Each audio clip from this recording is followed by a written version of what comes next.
আজকে ভিডিওতে আমি আপনাদের নিয়ে যাব সুন্দরবনের এক রোমাঞ্চকর সফরে। হাড়োয়া থেকে শুরু করে সজনেখালি, সুদর্ণখালি, ওয়াচ টাওয়ার পর্যন্ত আমাদের যাত্রা ছিল অ্যাডভেঞ্চারে ভরপুর। ভিডিওতে যা যা থাকছে: সুন্দরবনের নির্জন কুয়াশাচ্ছন্ন সকাল, সজনেখালির বিখ্যাত পাখিরালয় ও মাছের বাজার, ম্যানগ্রোভ অরণ্য ও গোলপাতা গাছের অজানা তথ্য, এবং ভিডিওর শেষে সবচেয়ে আকর্ষণীয় নদীর পাড়ের সেই বিশাল কুমিরের দর্শন। এই ঘাটটা হলো গোসাবার পাখিরালয়। এটা হলো ভোরের সুন্দরবন, সম্পূর্ণ নির্জন এবং চারিদিকে কুয়াশা আচ্ছন্ন।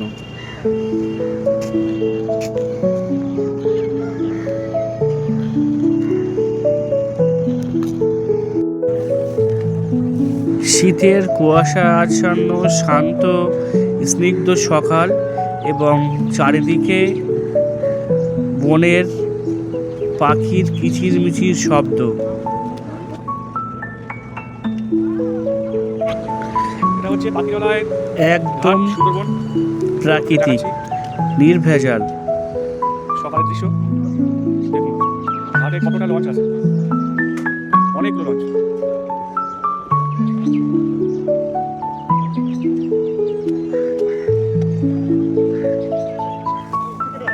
সব সুন্দরবনের গাছ।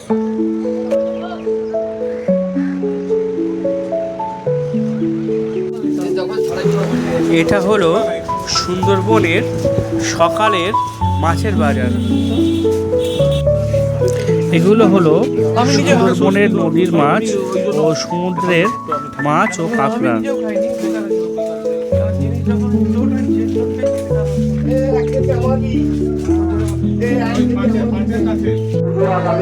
সুন্দরবনের পাটালি, সুন্দরবনের এটা হলো সুন্দরবনের শীতের সুন্দরবনের খাবার, গুড়, পাটালি, এইসব। ওটা গুড়, এটাও খেজুর গুড়। ওটা গুড়ের থেকে পাটালি। কত করে কেজি এটা? আচ্ছা,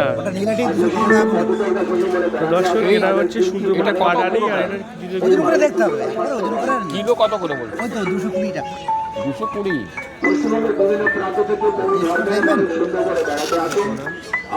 সুন্দরবনে বেড়াতে যাবেন তখন সবাইকে একটা ধর্ম নিয়ে যেতে হবে, সেটা হলো মা বড়দেবীর মায়ের ধর্ম। আর এই বড়দেবীর পুজোটা হয় প্রত্যেক বছর পৌষ সংক্রান্তির দিনে, জাতি ধর্ম নির্বিশেষে। তাই আমরা সবাই মায়ের সন্তান। কোনো জায়গায় যেতে গেলে বাবা মায়ের আশীর্বাদ থাকলে আমাদের যাত্রা শুরু হয়, মনের বাসনা পূর্ণ হয়। আমি মায়ের মন্দিরের সামনে আমাদের কোনার বাক্স আছে, আমরা সাহায্য করে যাবেন। আমাদের এই মায়ের পুজোটা সার্থক হয়। আগামী পৌষ সংক্রান্তির দিন 1 মাঘ, 15 জানুয়ারি এই দেবীর পূজা। এগুলো হচ্ছে পূজার জন্য আপনার যে সাহায্য করে যাবেন। এইগুলো হচ্ছে মধু আর এগুলো হচ্ছে খেজুরের গুড়। তো বন্ধুরা, এর আগে আমরা গোসাবা পাখিরালয়তে ছিলাম, এখন আসলাম সজনেখালিতে।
এটা হলো সুন্দরবনের আর একটা দ্বীপ, নাম হলো সুদর্ণখালি।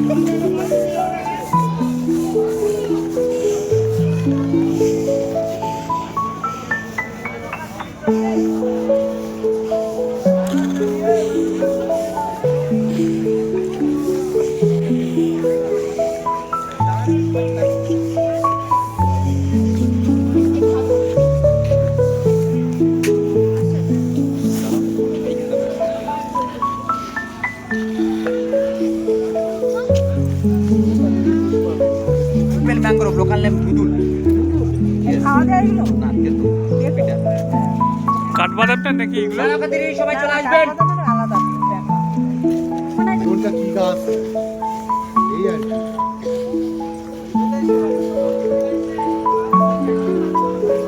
কৃপা।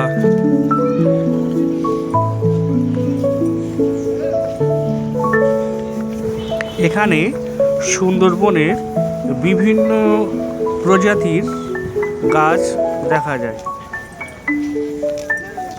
সুন্দরবন বা ম্যানগ্রোভ এলাকার একটা গাছের বৈশিষ্ট্য হলো এদের শ্বাসমূল ও ঠেসমূল, যা অন্য এলাকার গাছেদের দেখা যায় না।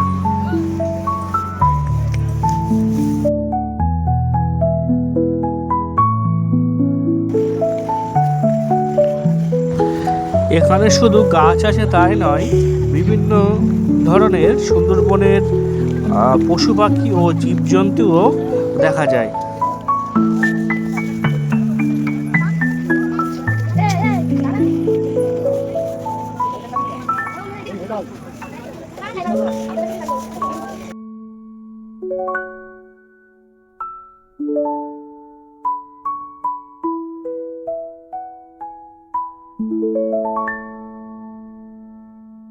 এইগুলো হলো গোলপাতা গাছ। এর পাতা দিয়ে ঘরের ছাউনি করা হয়। সুন্দরবনবাসীরা এই গোলপাতা গাছের ফল খান। এই ফল অনেকটা ছোট্ট নারকেলের মতো, উপরে শক্ত আবরণ এবং তার মাঝে শক্ত বা সাদা রঙের শাঁস থাকে।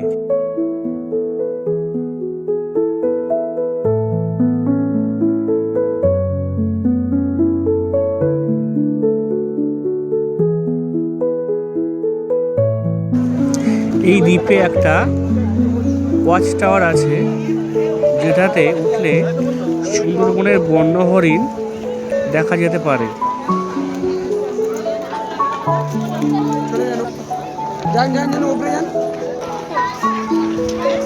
এটা হলো একটা ছবিরা গাছ এবং এই ছবিরা গাছে দেখুন কতটা বাদর আছে।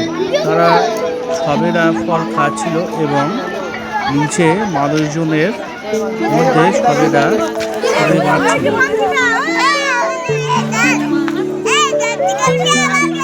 এটাই তো সবেদা ফলটা না? সবেদা ফলটা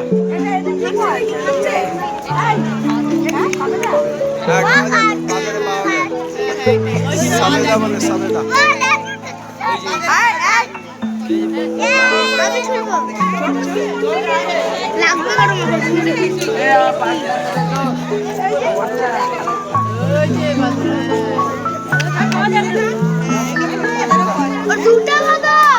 পাকা পাকা বলবো নাকি?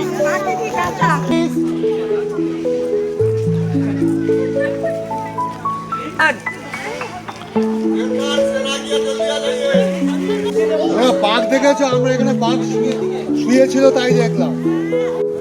তো দ্বীপ থেকে ঘুরে আবার আমরা লঞ্চে উঠলাম এবং সুন্দরবনের দুই দিকে জঙ্গল ভালো করে লক্ষ্য করতে লাগলাম। একটা কথা না বললেই নয়, দেখবেন সুন্দরবনের নদীর জল কতটা স্বচ্ছ। এক্ষেত্রে এখানকার প্রশাসন খুবই কড়া। সুন্দরবনের নদীর জলে কোনো রকম বজ্র বা প্লাস্টিক ফেলা কঠিনভাবে নিষেধ করা আছে। শুনেছি নদীর জলে যদি কেউ একটা প্লাস্টিকের জলের বোতল ফেলে তাহলে তার ১৩০০ টাকা জরিমানা দিতে হবে। হয়তো সেই আইনের জন্য এবং এখানকার লোকাল যারা বাসিন্দা এবং যারা লঞ্চ চালক তারাও জনগণকে সতর্ক করে দেয় এবং তারাও এই আইনটিকে মানে, যার জন্য হয়তো সুন্দরবন এখনও অনেকটাই দূষণমুক্ত। যদি এই আইন সুন্দরবন ও তার জীব বৈচিত্র্যকে রক্ষা করতে পারে তাহলে এই আইন নিঃসন্দেহে ভালো। আপনাদের কি মতামত সেটা কমেন্টে জানাবেন। যে কুমির, সুন্দরবনের কুমির দেখা যাচ্ছে আপনাদের এখন গাছের গোড়ায়। দেখুন কুমির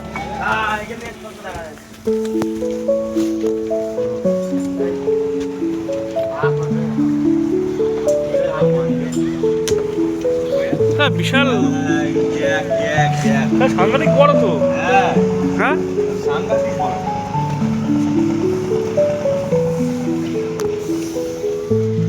ছোট দেখি না, অনেক বড়। ওই যে গাছের ডালের নিচে ওটা হলো একটা কুমির, এটা জঙ্গলের কুমির। সুন্দরবনের কুমির এই নদীতে ছিল। কষ্ট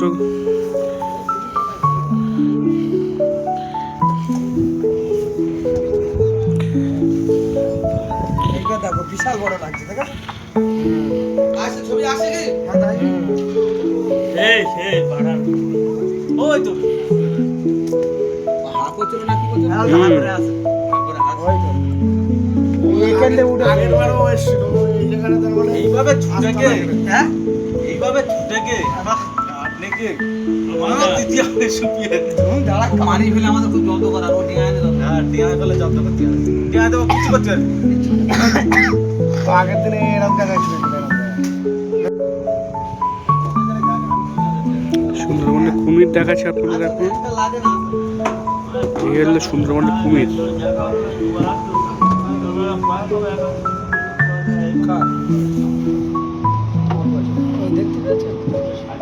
আসছে না তো এখানে দাও।